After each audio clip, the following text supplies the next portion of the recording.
So we're back with session two of day two of our Cargill's International Women's Day Festival of the Changemakers. Um, we had a few, let's say, opinions about why we were showcasing males on Women's Day. So, and this happened when we revealed this all male panel. In fact, there was quite a bit of a flurry, and it seems to be that the message was a little lost. The reason being that, if we think about it, gender equality is not just a women's issue, it's everybody's issue. So, most of the decision makers out there are males. If we don't get them into our conversation, how are we going to get them to buy into our opinions and whatever we need to tell them? So the best way to do that was to get three gentlemen who are thought leaders in their own way, who are heads in Sri Lanka of various global companies, and we wanted them to give their opinion about how their world of work functions when it comes to gender equality, when it comes to empowerment. How do they treat their workers in general and females mostly? Whether, there's on the other side of the coin, there's also the Me Too movement. Do they feel harassed? Do they feel left out in any way? Because there are women out there who will probably read unnecessarily into things, and then there might be an issue that they have to deal with. And what about whistleblowing? All those things, how do these males actually navigate their workplaces? And gender equality, in a way, has been trivialized. It's a sexy phrase. It makes good sustainability rhetoric. But there are multiple forms, there are multiple layers, and this diversity that we have to coexist with each individual, we have, I think, forgotten. So today, what I'm trying to do, or what we at between Kaleidoscope and Tharuvilas is trying to do, is to actually get the male perspective of the whole gender equality dialogue. So I'd like to introduce first Arjuna. Let me see. Hi. Let me start actually with the end with Ishan Dantanarayana, who's the Group Chief People Officer of Brandix. Ishan overlooks operations in Sri Lanka and across the group. He's a member of the corporate leadership team at Brandix and a board member of the Brandix corporate campus. He has 30 years of experience at senior management level. He's currently the president of the Association of HR Professionals, and he holds a PhD and MBA. He's a chartered marketer, a fellow of the Chartered Institute of Marketing, and has a postgraduate HR and marketing qualifications. And right next to me on this side is Arjuna Nanakara, who is the head of shared services of the LSEG Sri Lanka, the London Stock Exchange Group Sri Lanka, which means he's responsible for managing, building, and extending the capabilities of the shared services center in Sri Lanka. He has over 2 decades of experience in diverse industries and headed global market technologies prior to joining LSEG. And right next to me, Bingumal Thevarathantri, who is the CEO of Standard Chartered Bank Sri Lanka. He's the first Sri Lankan national to be appointed to the position of CEO here. And he also heads Sri Lanka's commercial, corporate, and institutional banking business. He counts more than 25 years' experience and has held several leadership positions in Sri Lanka and in Africa at Standard Chartered. He has an MBA from the University of Wales. Gentlemen, welcome. From a personal perspective, I'd like to ask this from all three of you. How do you feel about having women bosses and female colleagues? Bingu, maybe you can start. So I at least at Standard Chartered, 16 years ago, I started the women boss. That was my first experience, I think, coming from local banking background. It was in 2004. Never had a problem. Then when I moved to Africa, Diana was CEO Africa. Then coming back to Sri Lanka, I had a series of bosses, like starting from Anna Mastu, then Judy Shu. Now currently I report to Zareen Daruwala, one of the most powerful women in India, and Heidi for corporate banking. So for me, I don't know. I mean, I don't see a difference, to be very honest. We as a bank, we've been driving diversity throughout the last, I would say, 10, 15 years, and diversity is part of the strategy and the core purpose as well. There are definitely positives in terms of, how they look at the workplace, work-life balance, client proposition sometimes, they get in that women perspective is very interesting sometimes. But in terms of working with bosses, I really don't see a difference working for male or female bosses. And what about you, Arjuna? Yeah, so honestly, I didn't have any female bosses in my career, but I've been fortunate to work in many multinational organizations. So you have to go across the local structure as well as the international structure. So when you look at that from different slices, you get to meet a lot of women as colleagues, and also you get to work with seniors who are in senior positions. And that perspective is quite an unbiased experience for me, because if you take it from a very multinational perspective, this is very harmonized. Systems are in place. There is a lot of appreciation for women in the structure. But I do believe it is not the same across every single industry. I mean, that's where the reality is.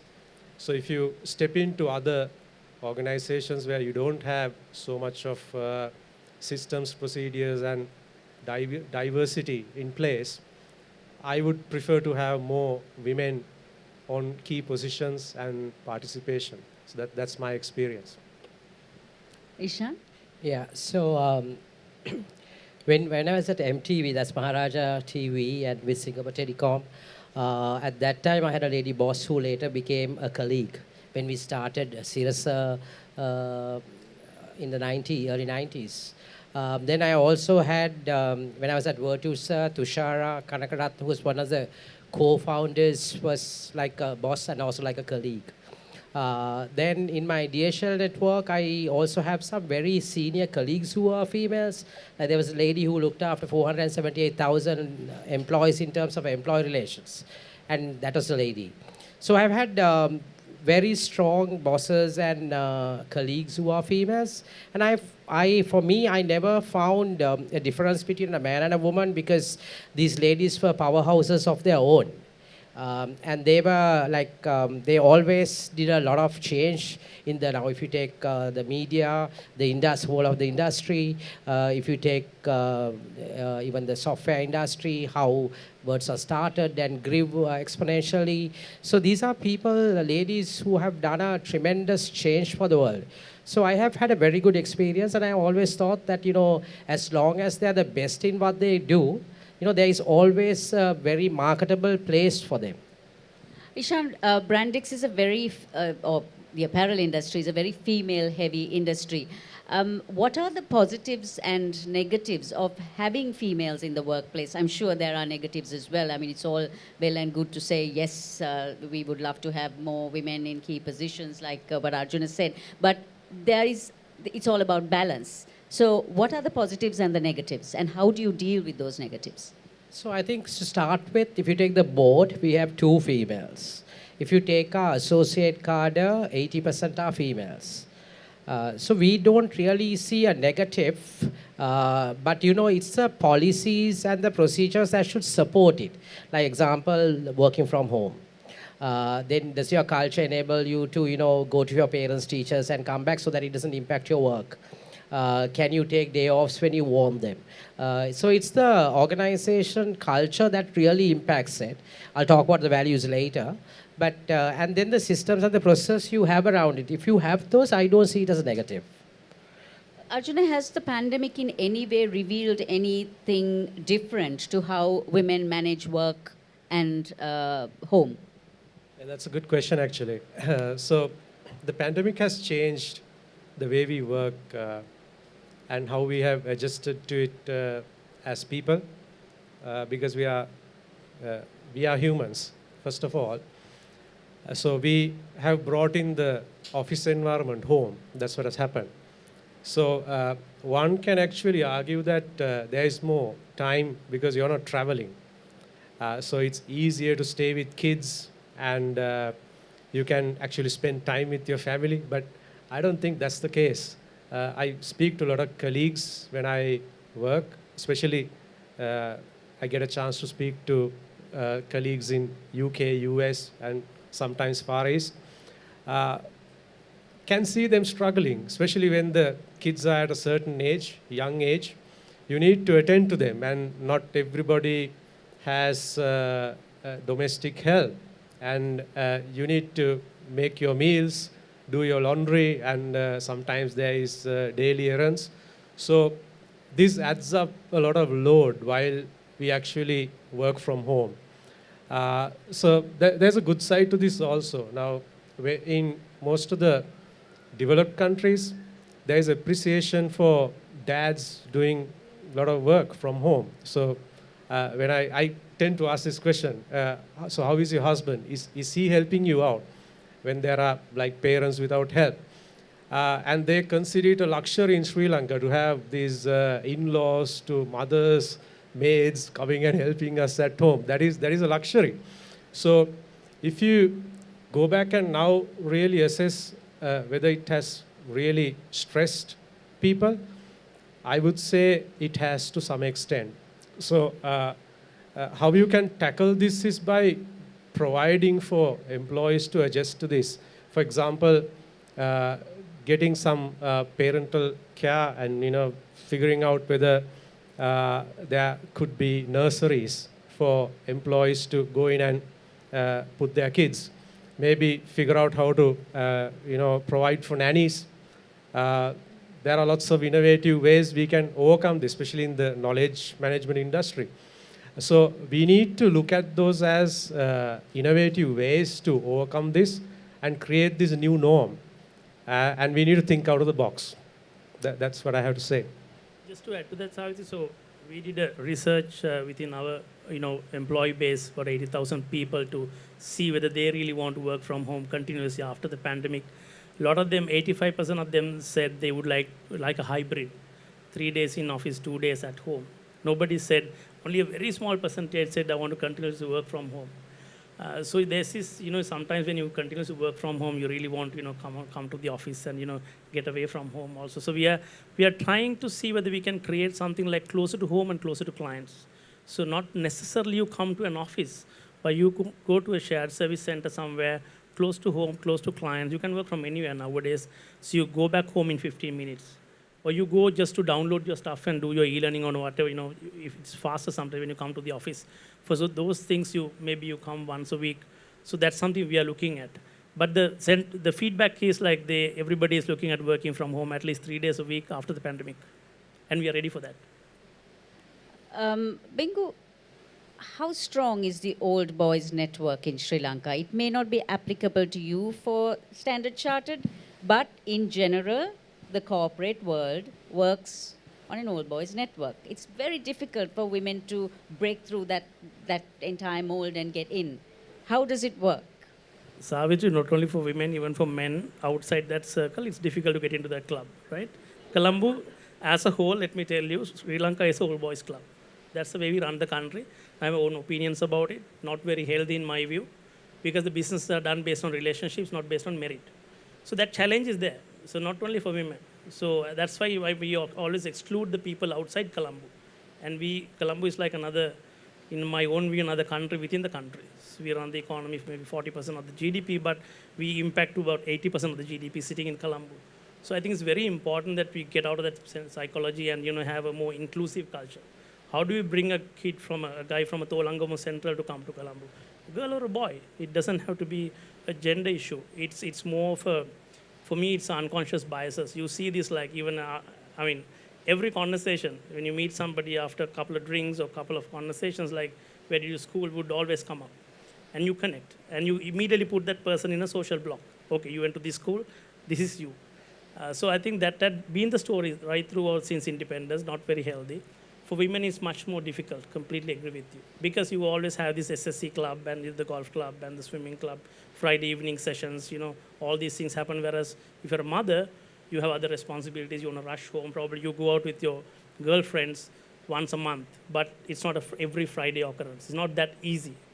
So it is a challenge in my view. So we have to all come together to, not to now stop the big matches and to say, we're all the same.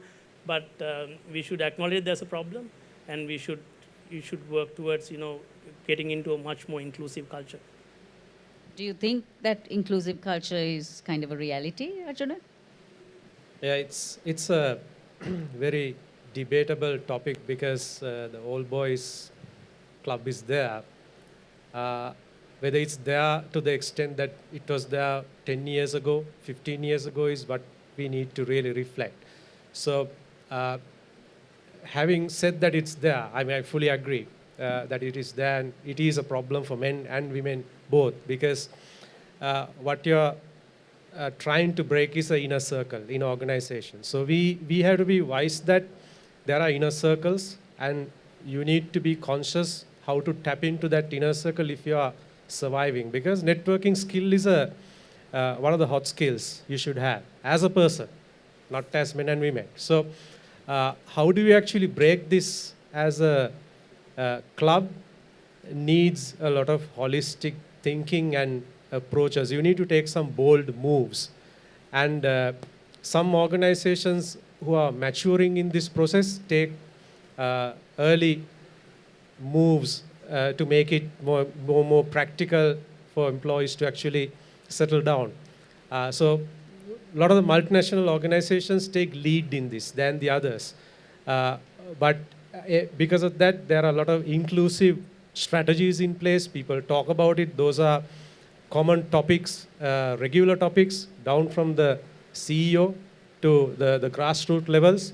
So these become very strategic initiatives in organizations.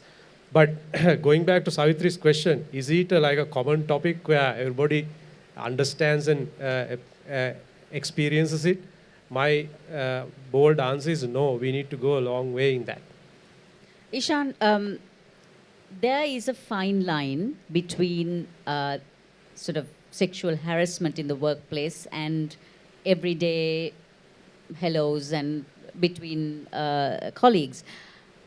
What would you consider to be the crossing of that line, and what do you have in place to educate your people as to the crossing over of that fine line? Yeah. So first of all, I think this is a very sensitive area where there has to be a lot of attention. When you take harassment, be it sexual or otherwise, it can be there for men and women both. So I think here we have to be gender agnostic, but have a common framework and a policy around it. So we have a strong harassment-free workplace policy. The next thing is the organizational culture. Just the culture tolerate this. Because if the culture tolerates from the top, then I mean there is an issue there. Then, so for example, at Brandix, we sometime back, 10 years back, we created this thing called respect and care as a theme. And then we, into our 4 values, we brought respect as a value. So that way, you know, there is a lot of attention on this. And to start with, it has to start from the top. So when we rolled out the values, we said for the first 3 months, the topmost leadership will have to live this. Because otherwise, there is no buying in from beneath. So then it went from sections like the topmost leadership to the next level of leadership like that, so that it becomes part of your DNA and the culture. The next thing is, now there is a lot of education and training required because, you know, sometimes, you know, putting your hand on a shoulder and things like that, which is very common amongst men, is that tolerable? Is that tolerable? Can you tolerate that with a lady? So, you know, that education has to come in a lot. There has to be a lot of education because sometimes people don't know that this is not the right behavior. But I think the real measure is when there are infringements, which will happen in an organization, right from the top, have you taken action? Because that's where there is real credibility in terms of, do you put this into action? And I'm very proud to say from right at very senior levels onwards, we have taken action and very strong disciplinary action. So that sets the tone that, you know, this is not tolerated. We are a very inclusive organization, and the abuse and the harassment-free workplace policy is also there. It's part of our culture. It's part of our values, and all of us need to respect that. Bingu, what do you think of the Me Too movement? Does it put men on the back foot? Yeah, sometimes you see that when there's a problem in a particular place, when you try to investigate, you suddenly see people speaking up. So that's something that you need to manage very carefully. You definitely have the Me Too movement in some of the cases. So for this kind of thing, we have a separate unit sitting independently outside Sri Lanka. They're very independent from the businesses. So we immediately park the issue with them. So they have a very different way of doing the interviews and gathering information and all that. They'll always come and then summarize and then discuss with business around their recommendations. Then after, there's another local process where we will again investigate to see whether there's any substance to the story. There's no right or wrong answer in these things. It's very challenging, but specifically around sexual harassment in Standard Chartered Bank, we come far as a bank, globally as well as locally. So we have very clear procedures in terms of even the verbal harassment, very simple things, jokes, funny jokes, especially again when it comes to Sri Lanka. Maybe South Asia, I don't know. We use words very loosely, sometimes, not tolerated. And we have taken very serious action against, colleagues globally as well as locally. And Arjuna, at LSEG, are women encouraged to come forward? Are there mechanisms in place where they will not be stigmatized, where they will not be cornered, but given the support and confidence that they will be listened to objectively? Yeah, so it's a walk the talk that we actually practice. So it's a zero tolerance principle that we have at LSEG. So it begins with a lot of policies, procedures, and training in place so that people know what is available, what the company can do and its capabilities, and where employees draw the line. So when something happens, so the reality is, will let's say that you are subject to harassment or discrimination or anything. Do you feel free to go and speak about it? So that's the essence of this. Do you feel scared? Will you get subject to further harassment? Will it become a scandal? So all that becomes the subject, not the real subject that you're dealing with. So to get this properly established as a framework, we've got very strong concepts in place, like Speak Up. So these Speak Up sessions go into an independent body where even, let's say, something happens in Sri Lanka, the Speak Up reaches an independent body at a global perspective. And then they reach out and find a lot of facts without really bloating this out of proportion. And then we get into facts and figures. There is also a lot of whistleblowing that is encouraged, and we make sure that the whistleblowers have certain level of confidentiality, and we nurture that as a culture. So people kind of believe in it and they want to protect the certain values in the organization. We also have very clear procedures around if something happens, where you need to fall in line and the implications. So employees do not necessarily try out certain things which are normally not the best of practices. So combination of these things actually give you a very solid framework for employees to speak up confidently. That's what matters. You need to speak up confidently. It has to be dealt professionally, and people know that there is action that's happening as walking the talk, so that it becomes a holistic model. So that's what LSEG is, and we have been practicing this. We have had good results so far. So I'm encouraging a lot of other organizations to do similar practices. Ishan, your demographic of workers are from multiple economic and social genres. If that is the case, what do you have? How do you educate them as to what can and cannot be done, and the mechanisms that are in place at Brandix for them to come forward and speak up? Yeah, so we strongly drive the values because that's the starting point of everything. And in terms of the plants, mine as well as our group CEOs, mobile numbers are there for everyone to see. So, if there is if they won't even directly talk to us, jumping several lines of authority leadership in their organizations, they can do that. In addition to that, we also have a strong mental well-being concept that we're driving. So there are counselors who work directly and report directly to the factory GM. So they are also a listening point in terms of if any employees have any concerns, they become a listening point in addition to the HR. Then we also have a risk and control team with just social audits also in the plants. So there are multiple, and they directly report to the audit committee. So there is multiple action that we have taken in terms of safeguarding the rights. In addition to that, we have got together with one of our large global customers, and then we educate them on their legal rights. So we don't call them machine operators, because under our theme of respect, we call them production associates. So we educate them on their legal rights so that they know, okay, these are our rights. And there is also a program, Peshri is here, she drives it, on curtailing domestic violence. So how the husbands are educated around it. So we do multiple aspects in terms of safeguarding the rights of the employees in that sense. Any questions from the audience? Anyone? Yes. Let me get a mic too.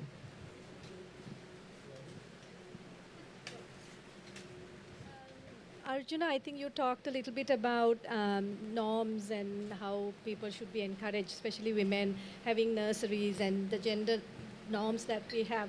But I didn't hear from any one of you about the role of the spouse, the husbands. Whereas you did touch on maybe in the first world, husbands are very supportive, helpful. Any thought on how we can maybe encourage spouses so that this work-life balance and such can be a bit more balanced than that being externally supported by nurseries and in-laws and domestic workers? Any thoughts for any of the three of you? Okay, so let me go first. Yeah. So my reflection on this is very much towards the knowledge industry, because I come from that.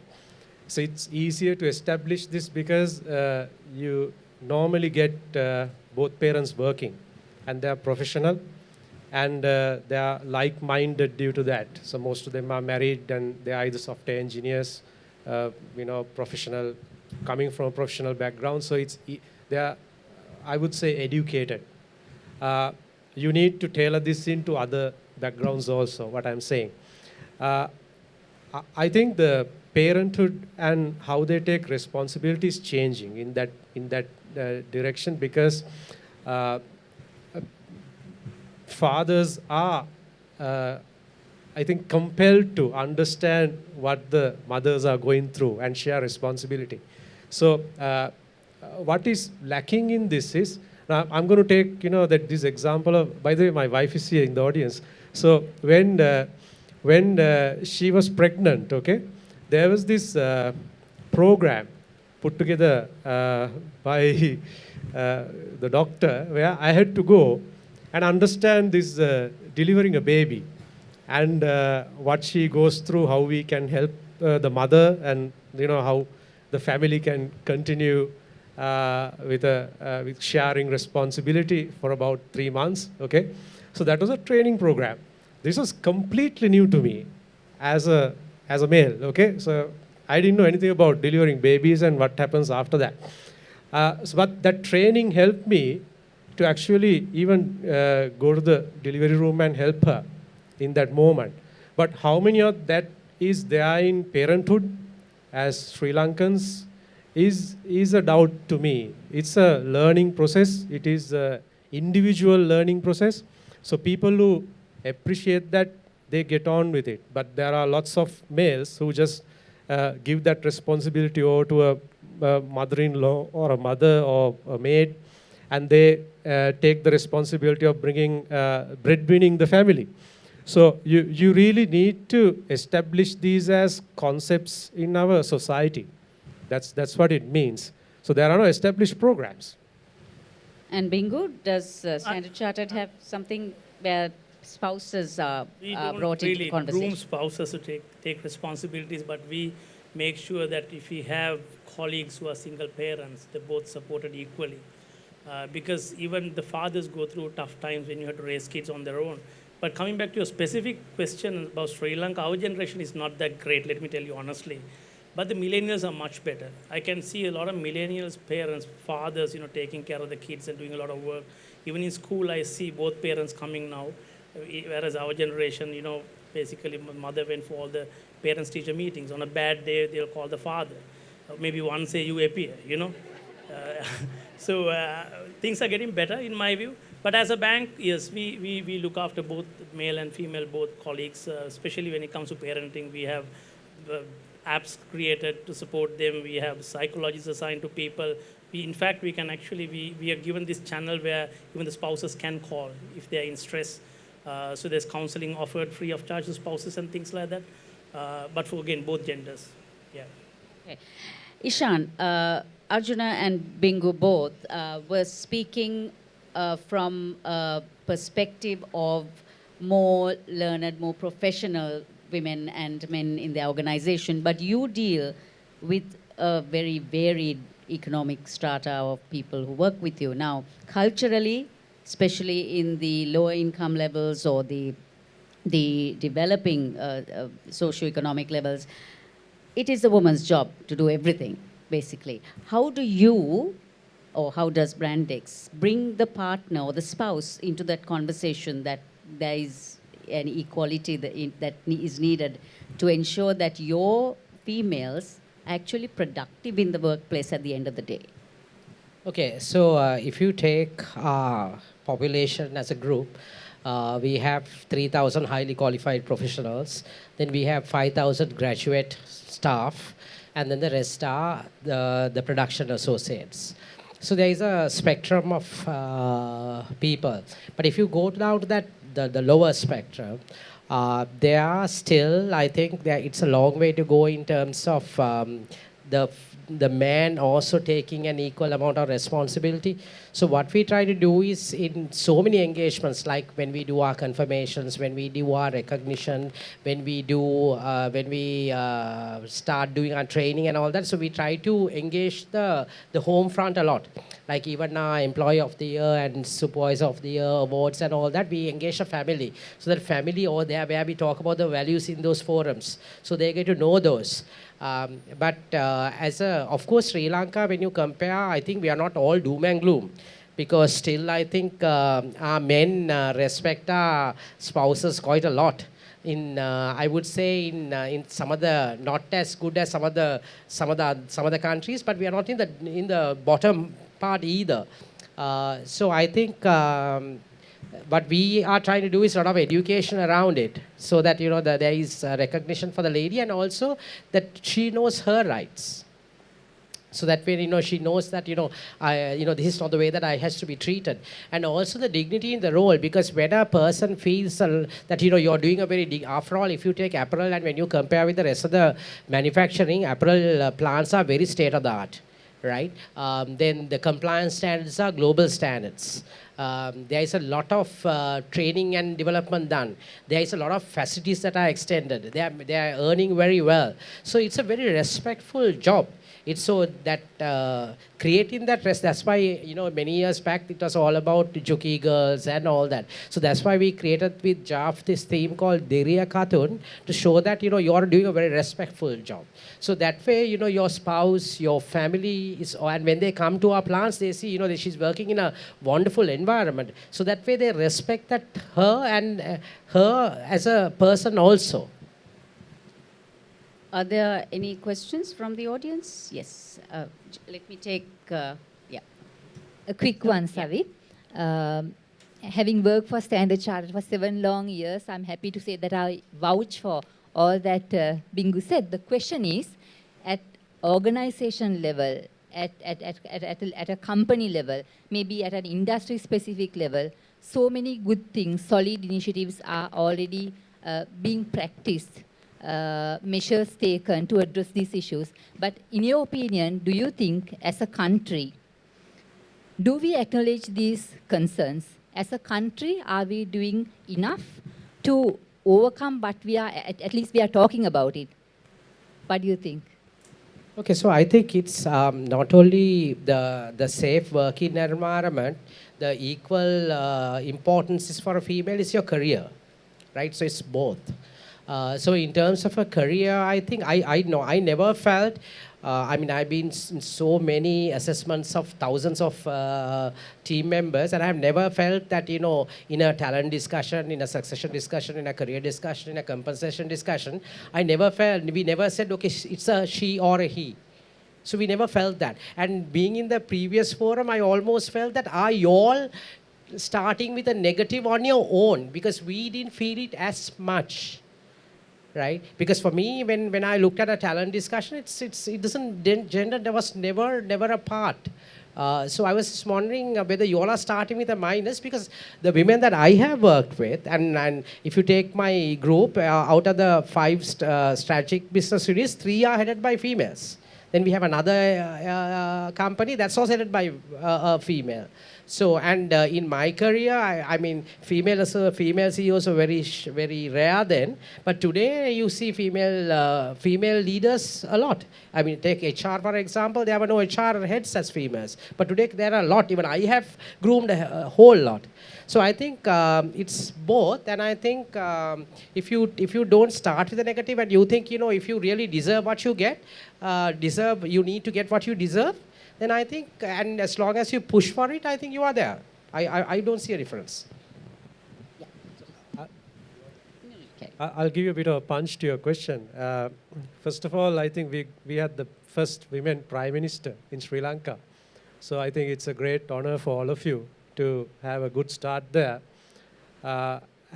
Is it enough is a relative question. You have to really look at what you have done over the last 10 years, 5 years, and seen whether the system has improved. Personally, if you look at it, I think the system has improved. There is more acceptance that women should be in key positions. We can see women from parliament to all over in Sri Lanka now. There are key positions held by women, and the system is changing. Now, do you want to inject some sort of a rapid change into this? Is something that you all have to reflect, because that might break a whole lot of other systems which coexist. So I think as women, you all have to plan out this as an overall movement and convert this into a better future. But as a male, I'm saying we have come a long way. Yeah, just to add to what Arjun said, I always pick this example of the women prime minister, and of course again Chandrika, executive president. In my life, I've seen very powerful women in my life. Both my grandmothers are the most powerful women I ever seen. Then my mother-in-law and my mom, right, and my wife, of course, 5 people. So if you go back to your lives, also think about your mother-in-laws and your mothers and all. They're all very powerful people. We never had a problem like, but because the corporate world, now you have to leave some responsibilities at home, you have to do this 8 to 5 job, now you have a challenge. So we definitely have a problem. I don't say we don't have a problem. And I've seen some of these companies, like award-winning companies. I went to one of the events 1 year ago, one event, they called the board onto the stage. Board and the top management, whatever, like 30 people got on stage, only men. Can you believe it? Large conglomerate in Sri Lanka. Recently, there was another company won some award. They took a selfie together, 30 men, 2 women. So we have a problem. Let's face it. We have a problem. We have domestic violence. We have a problem traveling in buses. We have problems in offices. We have to address those. But as a nation, we never had the problems that West had in the past. Voting rights and things like that. We never had those. That's why Sirimao got appointed without any problem. And we never thought like, oh, it's women lead and we should not respect. I mean, she lost in 77 for different reasons. But when we still remember that leadership, right? So that's our heritage. I think we have a problem, we can address it, but we are somewhat there. And Savitri, if I just may add, Savitri Shah, if I may add, I don't think that, if you think you can, you can. Because I'll just quote one example. When we want to create female mechanics, which is a very traditional male-dominated job, today we created it and they are the best mechanics. So there's nothing that you can't do. When I went to Toyota, Kentucky, some of the most heavy work was done by ladies. So there's nothing that you all can't do. I think it's to change the mindset. Could we have both questions and then, because we'll wrap up after that, so. So mine is mostly for Bingu and Arjuna. Coming from a KPO, BPO kind of background, we don't necessarily work the 9 to 5. So we work round the clock, 24/7 sometimes, on call sometimes. Do you think, in your opinion, that the respective organizations that y'all are from cater to that 24/7 on call kind of environment? Or do women have to kind of drop out after that certain stage? Because we've seen that happening as well. But have you guys, or does the organizations have those policies in place as well? Could I just I'll get the other question as well, once and for all, and then we. I guess mine is a little conceptual, but when we talk about leadership, especially in the corporate world, we tend to sort of, I feel, measure it in the wrong sense. And maybe that's why women are at a disadvantage. And what I mean by that is, sorry, it might be a statement more than a question. We tend to measure leadership with how much time that they can give towards the job, the confidence that they have, all of that. And the reality sometimes, I think, is it the hours, or is it actually the ideas and the concepts that come out? And if we start measuring it that way, maybe women will have as much an advantage as the women. So I sometimes think it's the way it's measured, and maybe that's where the disadvantage is, because maybe it got started getting measured by the men. So I'm just asking. So the matrix needs to change. That's what I'm- Okay, so agreed, very much. Maybe the two of you can answer the question about the work Can I go hours. You go first, yeah. Okay, so I'll take the first question first and give you a background to this. There is a lot of myth about protecting women in Sri Lanka. From the birth, to teenage life, and then even after marriage, there's a lot of protectionism going on where, so you are not your free self. This comes back to your office at a certain stage. That's something that I've seen in the industries that I've got exposed to. One of the first questions that girls ask is, what are working hours? Okay, if the girls do not ask it, it comes as indirect question from the parents or your partner. So things like these actually set you all back a few steps. Instead, what you have to reflect is whether there is a healthy environment out there where you feel safe. Has the company done adequate measures to give you an environment where you can work 24 hours, go home, and whether there is enough protection around it? So when you look at it from that perspective, a lot of the 24 operations which are happening at a multinational level, we look at the safety of employees as our utmost importance. So we don't really risk it. So women are given that free and confident working environment to come and work. But it can improve. If you want me to give my honest opinion, we can improve it around together with a lot of, I would say, infrastructure facilities that are available in this country, like going home without a worry, without going into a taxi. This can be done in Singapore, but not in Sri Lanka. So likewise, if you look at it, you can add on a lot of layers to make sure women have a comfortable working environment, irrespective of working hours or what job you do, to come in and work in organizations like LSCG and many others. But it will take time, because I don't think the multinationals can solve all the problems that are there at the moment. The infrastructure, the security, the maturity of the social system, everything has to improve. And we need to plan around that. That's what I have to say in this. Would you like to take? Same here. I've never seen a female colleague asking to work throughout the night in a call center. So when they come, the first thing they would ask, especially call center jobs, that's the only place we have 24/7 operation. We don't have a KPO, BPO. So there you have colleagues working throughout, 3 shifts, whatever. But they always prefer to leave, at around 6, 7. Bingo, isn't it, Yeah. it a cultural thing also? Because it for is, one it thing, is. public So transport is yeah. non-existent. The amount of harassment that women get when they do work late hours is also, I mean, let's be realistic. So we have transport. So we give Okay. transport as well. So that's not a then concern. also the family, Yeah, they probably don't family. Like, yes, so they don't opt for night shift. I've seen that. So if there's people to work for night shift, we are more than happy to accommodate and encourage them to work. Yeah. What Yeah. do you think? How do we actually bring males to the? This is our last. Do you have No, we'll one more question? We'll address that Okay. as well. We'll address your question as well. Okay, Bani. Did you answer your question? Okay. So, no, this is actually to you, Ishan, from what you said about if women want to and, focus enough, they can. I'm going to look at myself and you describe people like me who have had the privilege of having support where our self-confidence was never doubted. We were put up there. We had all the benefits. But a lot of women don't have that. So the solutions can't be for people like me. It has to be for people who have not had that privilege. And how do we bolster their self-confidence? How do we give them support when they have parents who put them down, when they have spouses who put them down, when they have society that puts them down? That's the solution I think we need to be looking for. It's not to help me, because 10, 15%, 20% of us women are fine because we have families who have done the job. But it's for the others, and that I think is where we fail as a country. So but there, once again, I think organizations has to create that. Where, do you create career paths? So we have this system where, you can start as a production associate and then come up the career path.